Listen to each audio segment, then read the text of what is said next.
Our culture is so wasteful. And so most people think, well, get rid of this wood chip stuff, get rid of it. You cut stuff in your yard and stuff. One of the things that you probably know about Paul now is that any waste out of his garden goes over into the chicken coop or into the chicken pen.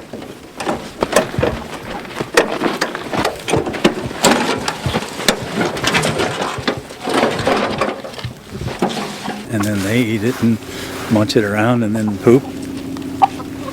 And then he brings that back over here and dresses it. Well, I think one of the most beneficial parts of a garden is to have chickens around, because there's such, I mean, the eggs are great, but you see they deal with all your waste, all of your yard waste, the expired stuff from the garden, my grass clippings, any weeds, all come to the chickens.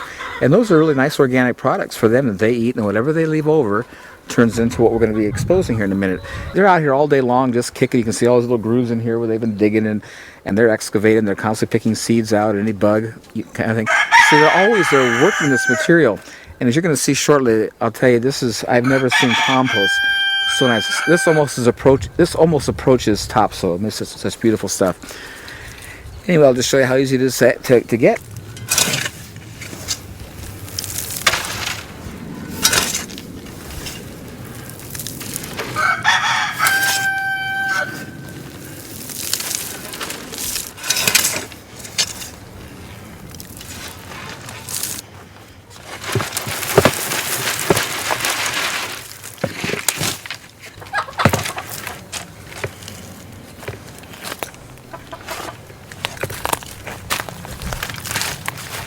You can just see what beautiful stuff this is. I mean, look at this stuff. It just won't compact. I mean, this is the ultimate topsoil.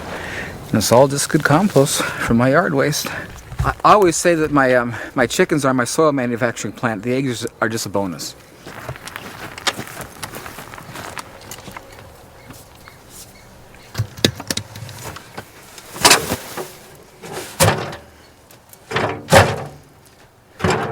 Look at this beautiful fine stuff.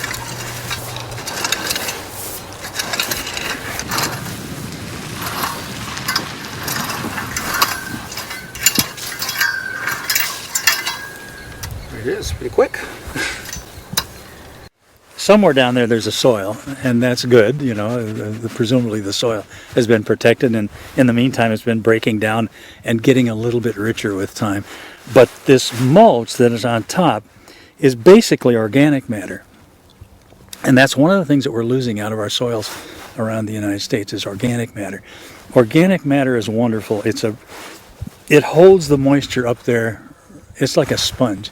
It just holds it there, and it just sits there. The plant can stick a little root hair in the water, and it sucks it. It's just like a straw about this big around. You know, it just comes up real easy. And plus, being in contact with that organic matter, it's got plenty of minerals, plenty of nutrients, lots of nitrogen, and all that sort of thing. It's quite interesting. People always ask me, well, what are your soils like if they tested this? I said, well, I've never tested it. I've always seen where I came from. It's getting so much better that I've just been really happy with my results. I think this is really neat. They did a soil testing, and we were actually able to see that all this stuff, I mean, the soil completely is over the top as far as, you know, nitrogen, phosphorus, and potassium, which is what the plants have always indicated, which is nice to see that scientifically this, you know, meets the criteria. It's what it looks like. Every year in the same place I get a higher and better yield because the compost is being deposited into the soil via rain and water as a compost tea, and it's just like the soil is the bank, and it's a real descriptive of like compounding interest. Just gets better and better and better, and the beauty is I do nothing. Irrigation. Well, the rain does great, as it does everything out there. Nature does everything with rain, and so it is here. Now, in the summertime, when I'm planting seeds out in my garden because it's dry on top, I'll water initially to get them up. But once they're up, I stop watering. But when you go to plant and you pull them aside, if they're not wet, you want to water. Because seeds have to have damp ground to sprout in, and so this, whatever state it's in when you go to plant will indicate whether you need to water or not. Irrigation is a big issue these days, especially with places where there's not much water, or places when there's too much. Although we're in Washington, the evergreen state, it's known for having lots of water. Here in the rain shadow of the Olympic Mountains, we're getting about 16 to 18 inches of rain a year, which is very dry. And of course that dry season is the growing season as well. And so, the importance of efficient water use is just, at a maximum. There are a lot of problems with irrigation. One is that it's a lot cheaper or easier. It's a lot easier just to waste water. Spray the water through the air or dump too much water on the ground and it'll infiltrate and it'll sort of disappear, and so you're not bothered by it. But I think the last thing I heard was that irrigation on the whole is something like 50% efficient. It's about 50% of the water is getting to the crops. And now that water's getting scarce, and we're running out of water in a number of places around the world. We're actually the North China Plain, for example, lots and lots of those farmers are going out of business every year. The idea that we can use wood chips and reduce our water use by 95 to 99% is just really exciting. That's something that my friend Paul has proven over the years, and something that we're doing here as well now. Even in the short time we've certainly seen water holding capacity and growth attributable to the fact that we've heavily mulched a lot of our plants. And you see how it's damp down in here. See, these tomatoes have never been watered and won't be watered all summer. You can drive a truck on it won't compact, and it just gets better and better and better. Here, have some of these tomatoes. They're starting to get ripe. This is what I get so blessed by. Look at this. Look how damp this is. And this is August. And it's going to stay this way. This will never dry out. And this is why I don't have to water. We're in dirt. You won't experience this. It's going to be compacted on top. You dig down, it's dry. But look at this beautiful material. And I find it's quite interesting in my experience. I have a place here that I have a pond, and I plant my potatoes down there because they like to be watered, and I find that things around there grow so much better than they do when I water from the top. And I'm realizing that in the beginning, before the flood came, there was no rain. Everything was water with water coming up from the ground as a mist, and that is the ideal way to water. It's the ideal, and I think in Psalms it talks about a tree that's planted by the rivers of water that brings forth its fruits in its season. Its leaf also shall not wither, and whatever it does shall prosper. You ever go along riverbeds or stream beds, you'll see the plants alongside the trees are just huge and lush and just gorgeous, and that's the ideal way to water, is to have sub-irrigation water coming up underneath. And I think it's so interesting, in nature, the ground, it maintains and holds that water, so it's always there. It's always available to plants on a continuous basis because of the capacity to hold it, And watering from the top is so counterproductive in a garden situation, because that's just, not as effective as, sub-irrigation or material that holds water, so you can just live off the rain. The rainwater is a superior water. Groundwater never compares to the benefit of good rainwater. And if you've ever done a garden, you see after it rains, everything just grows great. Nothing like when you water it. So if you can live on that, that's the best.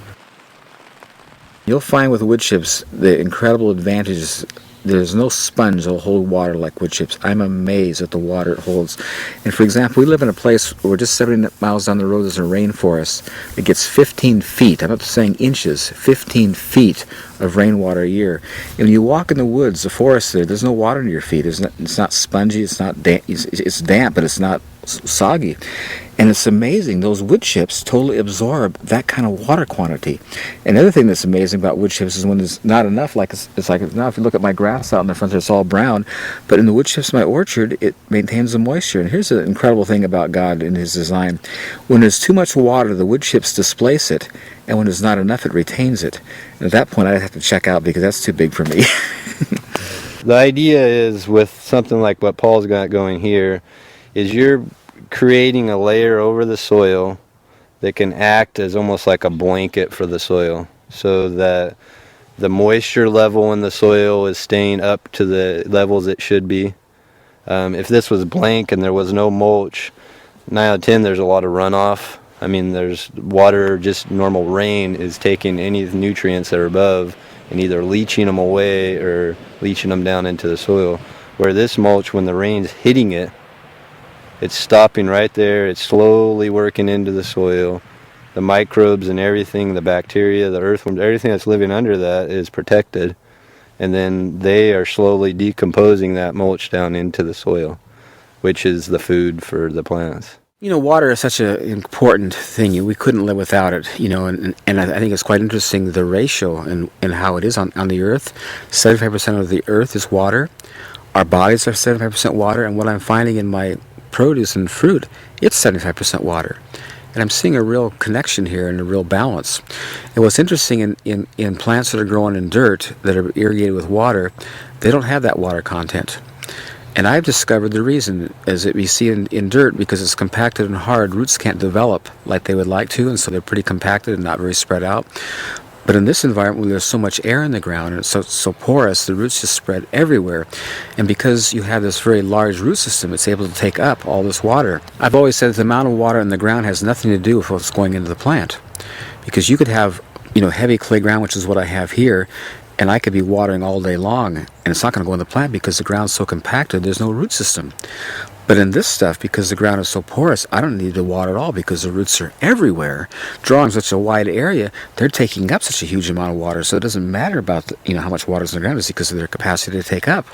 And that's what's so key. And that's what I just find just such a pleasure. Anything I pick, you break it off or you bite it, and just juice and water just flows out of it, you know. And that's how it's supposed to be. That's really the design. And it's just so important for us to be hydrated with our food and to be getting enough water. And like I say, the stuff you buy in the store, it just doesn't have that water content. Oh, this fennel is like, I can't even describe it. Isn't it awesome? It explodes in your mouth. It's amazing. And but everything, you see all the water in that?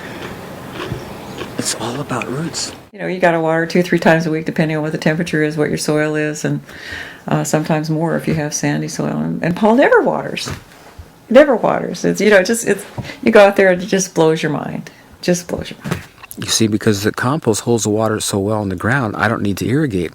And because I'm not irrigating, it just stays totally weed-free, because when the weed seed blows in on top of these dry wood chips on the top, they can't germinate. And the other nice feature is when you go to pick vegetables, it's not muddy. It's not got dirt all over. It's totally clean because I wasn't watering. And when you walk on it, it's nice and dry. There's no mud. It's just such an incredible benefit not having to irrigate continuously. And they noticed, like when we started getting some rains, all of a sudden these little weeds started popping up in places. So you see, those seeds were here all summer, but now that it's starting to rain, they're going to come up. I just take my rake and rake them out. It's not a problem. They don't have a lot of, a huge amount, and they're very easy to control. But it makes such a difference when you don't have to irrigate continuously as far as your weeding issues.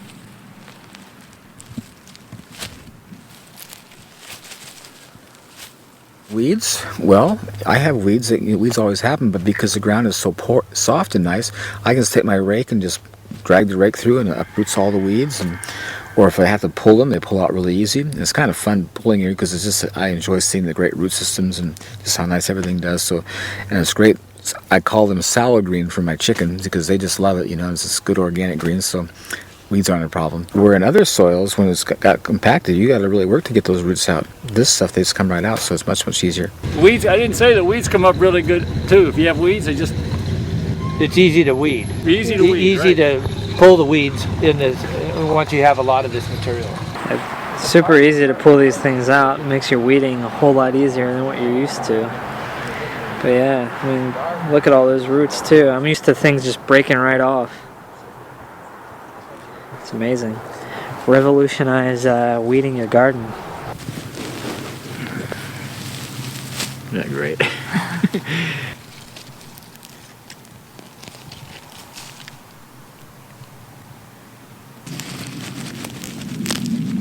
Look at that good old root. So it just makes it such a difference when I used to get down and have to pull weeds, and you have to get a tool to get underneath to get the root because they break off. The blade goes straight down next to the dandelion, and then I just simply pull back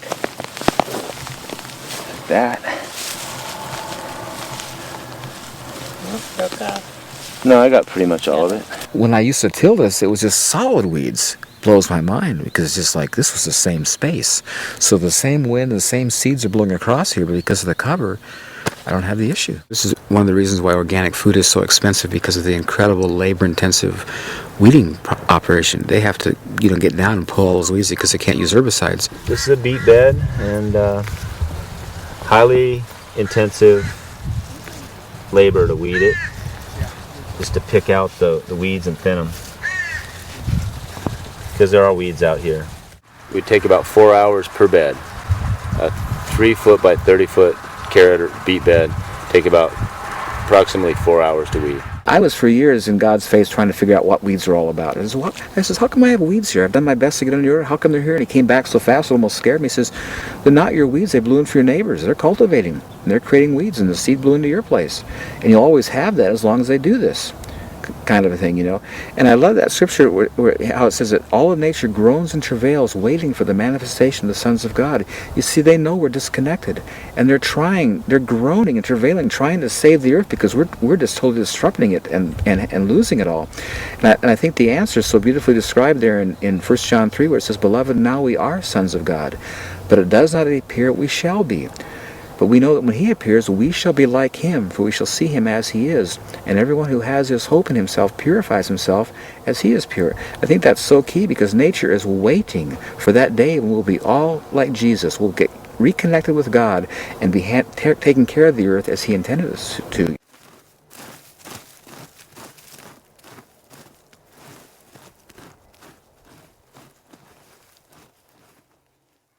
You know, occasionally pests will come in nature and will defoliate a few trees every now and then, but not serious enough that it causes any great losses, and nature always overcomes. I think if you follow organic principles, it's very rarely that your insect population, your negative insect population gets out of control. And of course, it doesn't matter if you spray organically, you're still going to kill beneficials, and so beneficial insects. So it's best to just deal with whatever damage you have and move on. George Washington Carver, when people would ask him how to deal with a disease in their tree, he would say, well, you don't want to deal with a disease, you want to get the tree in good health and vigor, and it'll take out the disease. And I think that's such a true statement, and it's so true about everything. And if you'll get a real healthy plant, as I have here, I don't have any insect problems. If a bug bites into my plant, he drowns because there's so much water there. He just is infused with it, and he wants cellulose and fiber, so he goes somewhere else to find a stressed, dehydrated plant to eat on because he can't eat on mine because there's too much water. So if you have a healthy, vigorous plant, insects are not a problem. As plants became weaker because of chemical fertilizers, insects began to be very overpowering and would take out huge amounts of plants. And so they stepped up to the plate and created insecticides. What they didn't take into account was that the Creator designed everything in nature to be overcoming, and as these insecticides would come in contact with these insects, they would mutate and develop opposition to it, and the next generation, those insecticides didn't affect, and so it's not a problem. So they have to keep improving and strengthening the insecticides. Well, what's that has progressed to today is that the insecticides are so powerful, so potent, they're killing the plants. And so what they've done to solve that problem is now they're using genetically modified organisms where they're changing the DNA of the plant and putting the insecticide into the plant. And I don't know if you're following this, but this is not going to end. And if you just, it amazes me how people, think these days, if something is in a plant that's going to kill insects, it certainly can't be beneficial for my body. We have to decide if it's acceptable to take any one piece of the puzzle out and it'll work. Like GMO crops, that's my perfect analogy for that. You can't take a DNA strand and start pulling pieces out and putting in different chromosomes and expect for that to achieve just one thing. Oh, it's just going to make it resistant to Roundup. Well, guess what? When you do that, it changed something on the other side. It's like a bubble. Pressing in the bubble, it distorts somewhere else. So down the road, and so I guess what I'm going back to is we have to keep thinking of a holistic approach on any of this. You can't just take one piece out and think it's going to be okay. And the mulching idea is just adding something back. Several years ago, I read an article that really got my attention. In Japan, the typical consumer would go to the store, the produce market, and pay 30 to 50% more for vegetables with bug bites. And their rationale was that this food is safe to eat. The stuff without bug bites is so poisonous the bug wouldn't eat it. And they're right. This is what's so pathetic about our culture. We're so cosmetically oriented. If we see a little bug bite, a little wilt, oh, don't touch that. That's not good. We want this really pretty, good-looking stuff. But we don't realize that those things are all part of nature. They happen, and you can cut around it or you can get rid of it. But, to be so put off by a bug bite and then to create food that's so poisonous that the bugs won't eat, and then you eat it, is not very smart, not very good for our health. My name is Edith, and I think living here in Sequim now for 22 years. This is the most beautiful place so far because you have always that fresh air. Sequim, you know, and then the mild winter. Of course, the mild winter is also bringing along all the little pests that bother us, you know. But Paul has found through the mulching, you have much less problems with the insects. Well, the thing about pesticides is that, you know, whenever you use a pesticide, whether it's organic or inorganic, you're killing good insects as well as bad. For instance, when you have aphids, ladybugs come in right after to control them. And so my feeling is I don't want to kill them, I don't want to kill bees, and so I'll just live with the pests, you know, for that period of time, and it's not a problem. Crop rotation. If you look at nature, plants go to seed and the seeds fall on the ground, and they do it every year, decade after decade, century after century, and it's not a problem. But when you cultivate and you have exposed ground, you've got to move crops around because you'll have disease issues and problems, you know. I think I've got the classic example down here at my pond area where it's a nice, good, low, wet spot. I've been growing potatoes now 16 years in a row in the same place, and they come out nice and clean every year. Today we're going to harvest some potatoes, and that's one of my favorite fun things to do because it's such a pleasant, you know, surface to be on. The potatoes come out so clean and nice, and it's just fun, you know. And as I'm harvesting, I'll also plant, and my harvesting and planting is all done at the same time, and it makes it so simple and easy. This is wood shavings and horse manure mixed together, and it's just, guys, let's just look down in here as you dig. Just how beautiful it gets. It's just, oh, this is, I don't, you know, if any farmer or gardener would recognize it, this is like ultimate gold. This is the most beautiful stuff you could ever have. Look at just how soft with my hands I can move it. And it's just never compacts. It's totally just the best. See, now this was last year's seed. See how it's hauled all inside. See how much, you know, different that looks than that. You know. That was a seed I planted last year. And if you know anything about growing potatoes, if you grow potatoes in dirt, if you don't rotate them, after several years they'll get scabby, and that scab will increase to where you can't even use a potato. They just get so bad. But my potatoes down at the pond, the girls were here harvesting, they're all clean and beautiful, no scab. And I love it. It just makes it so convenient.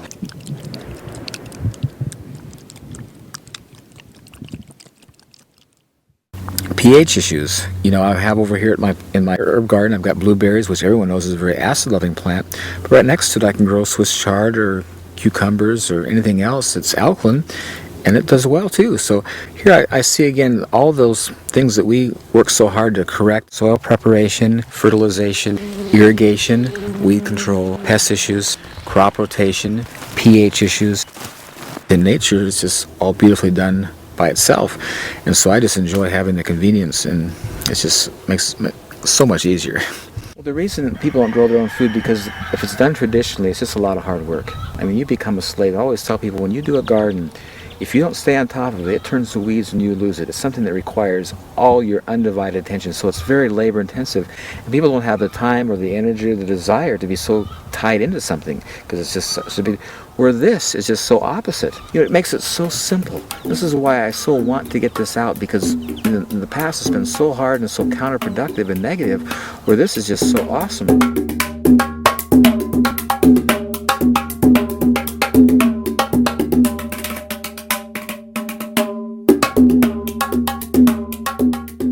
We're in Southern California, in the South Bay area of Los Angeles, in a town called Palos Verdes. Southern California only gets about 13 inches a year, even in a normal rainfall year, and we've had drought for the last 4 or 5 years. And what we've tried to do is find interesting California native plants and plant them around the garden as much as possible, and then more recently vegetables, and see how they do in this area. We've basically taken the existing soil, which is pretty dry, a mixture of adobe and clay and little rock, and added mulch as much as we can to make it richer.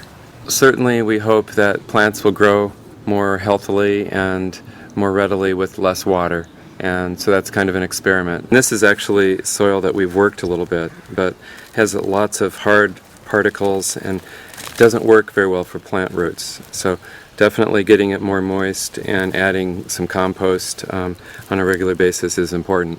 In Southern California, it doesn't get terrifically cold in the winter, but it can get quite hot in the summer, and it's definitely a way to hold in the humidity and to keep the soil from drying out so much during the hot months.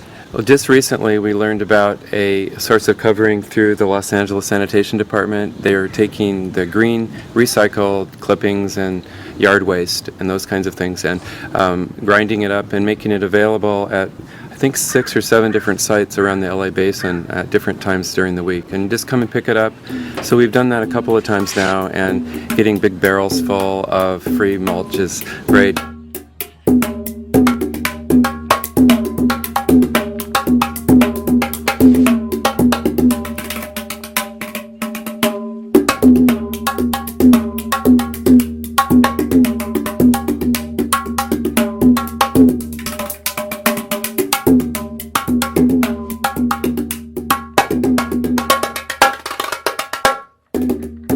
Just adding it to the garden in different places. Once we got our plants, we used both seeds and seedlings in 4-inch pots. We cleared away the wood chips we had laid down on the original soil, just in an area big enough to dig the hole into the existing soil. Then we put the wood chips back once we'd gotten the plant established in the hole, and surrounded the plant right up to the edge of the stem with the wood mulch. There's no climate in which using a mulch isn't a good idea. It definitely enhances the soil, encourages worms and other beneficial insects, and discourages the non-beneficial insects. Yeah, we've been pleased with the growth of worms in our garden. We have lots more worms just in the last 6 months because we've been also working on getting our own compost going, and that's like a worm farm, so it's great to add those to the soil.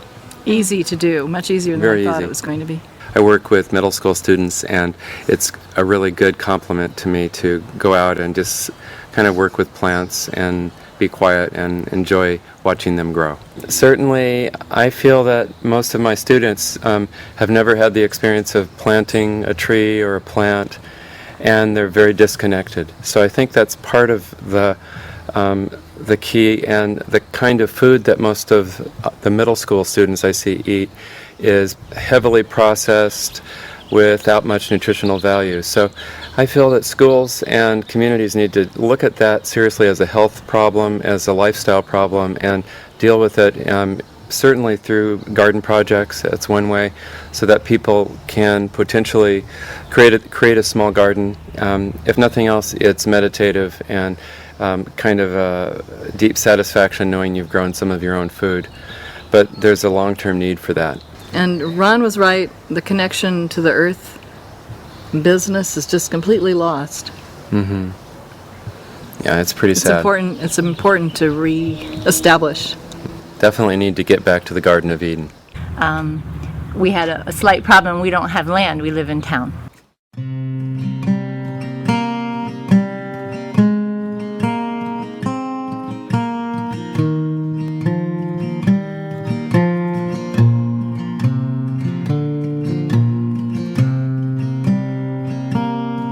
Hi, I'm Diane McComber. Hi, I'm Hannah McComber. And I'm Mark McComber, and we are in Gettysburg, Pennsylvania at the Back to Eden Film Demonstration Garden. When we were asked to maybe help do a demonstration garden, and so we started seeking the Lord and praying. We want to be a part of it, we want to do it, but what do you do if you don't have land? And we started the journey, the search of asking, and it was amazing. We had 4 different people that actually offered us plots of land. And one day Mark was talking to Jeff Wilson and about we needed land and wood chips. We needed a provision. And we were seeking the Lord, and none of the things seemed right. There were little glitches with each of them, and we kept waiting and listening, and it was amazing. Jeff said, I have land, you can use the churches. And that's how we actually got to have the demonstration garden here at Heritage Assembly of God Church. When I was talking with Jeff Wilson he was asking how to do a garden, I said, well, first you need wood chips or a covering. And around here, there are a lot of wood chips because a lot of tree service companies and a lot of people have trees in their yards and the woods around. And the road crews are always cutting the trees for the power line, so that's a good source for wood chips. And he said, well, I have a pile of wood chips. And I said, really? Maybe we ought to do the garden there. He said, fine with me. So this is where we ended up doing it. And he did have a pile of wood chips about 2 or 3 years old that they were making a walking path around the property. So we got permission and used those wood chips, and we laid the garden down. Getting more wood chips has been a little bit difficult because the tree service companies, they're more than happy to deliver them if it's convenient for them. And it just so happens that here, this site is on the way home of a tree service company. So if he's got chips, doesn't have another place that wants them, if the homeowners don't want them, then they drop them off here. To lay the garden down, the first thing is to go through and dig out all the thistles, and we found even dandelions and goldenrod and things like grapevine can be a problem. So if you have those things, to dig them out is very helpful. And then find a source for some newspaper. And we found a source for free newspaper at the local rescue mission. Gave us all the newspaper that we needed, an abundance of newspaper, and we laid it out. And we're blessed in that it's wetland down there, and everything just laid down, and that was to kill all the weeds and the grass that was growing underneath. And the newspaper, we put it down about 2 to 4 layers thick, and it seems like it really needs to be 3 or 4 layers thick. And where there wasn't newspaper, there were weeds. There were weeds coming through. And the beauty of it too, when we laid the newspaper down, Grandma and Grandpa were here, and Hannah was here, and Sarah and Dana. It became a whole community family thing. It was of laughter and fun. We got the newspaper down, and while somebody held it, somebody else would take a wheelbarrow full or back the truck around and just take a fork or a shovel and sprinkle it on the wood chips until we could get the wood chips on there heavy enough. And once the light film was on of wood chips, then we could put the covering on, 4 to 6 inches deep. The first year is really best. Beyond that, it's going to make it difficult for your plants to grow. For not being gardeners, our first garden's kind of rather big. It's 100 foot by 40 feet. And again, the Lord just provided a provision for us. My brother owns a, what's it called? Front end loader. Front end loader. And he came and he really helped us a lot. Thanks, Steve.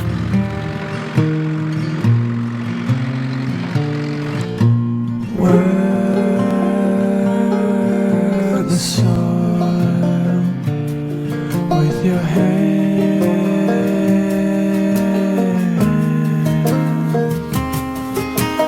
Work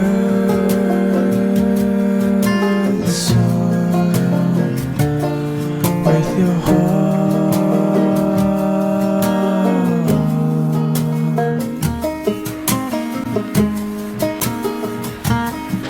When Steve started to dig into them with a front end loader, then the steam just rose. It was like a cool morning with the steam coming off a meadow or lake, and it was really nice. It was beautiful. I shift my eyes to the sky where I